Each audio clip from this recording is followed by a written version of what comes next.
We begin with, of course, the big news overnight. Former President Bill Clinton waking up in a California hospital this morning. Mr. Clinton's doctors say he is on the mend and he's in good spirits, and they hope they can send him home soon. He's being treated at UC Irvine Medical Center and has actually been there since Tuesday.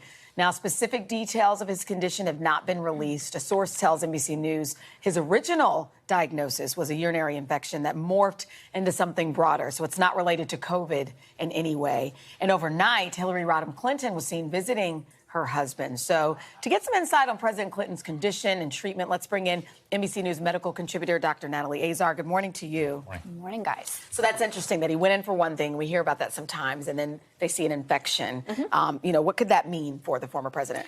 Well, so by our reporting as well as other reporting, the president was having some symptoms of fatigue, wasn't feeling that well. It sounds like a preliminary evaluation revealed that he had a urinary tract infection, which is not uncommon. And I always think it's important to point out that in older individuals, sometimes they don't necessarily present with symptoms specific to the area where they have an infection. So he might have had a urinary tract infection and had no urinary symptoms. Yeah. But it sounds like they checked his labs. He had an elevated white blood cell count.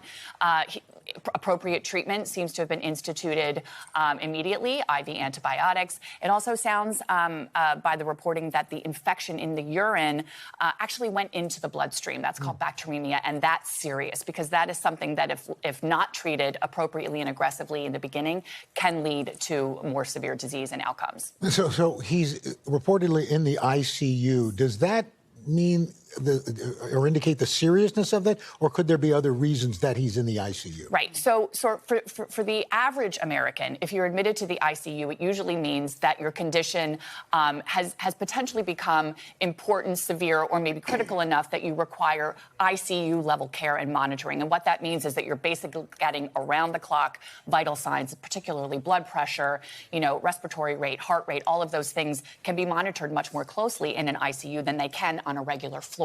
My suspicion, given the way they've described him and his overall state, is that they were probably doing it because he was a past president and being very, very cautious, as well as wanting to isolate him and, because of concerns of COVID-19. To make sure to keep him safe there. Yeah. One thing I wanted to ask you, Dr. Azar, there are reports that his condition is improving with the treatment. Is that good for the long-term prognosis? It would seem to be. Absolutely. I expect him to make a full recovery. I mean, if this was, as simple as a urinary tract infection with involvement of the bloodstream, appropriate antibiotics early on is the right thing to do, and I don't think he'll have any long-term consequences. I understand they're switching him to oral antibiotics. They'll observe him for a period of time, making sure there's no worsening of his condition, and he should be discharged to complete the course at home. That's positive news.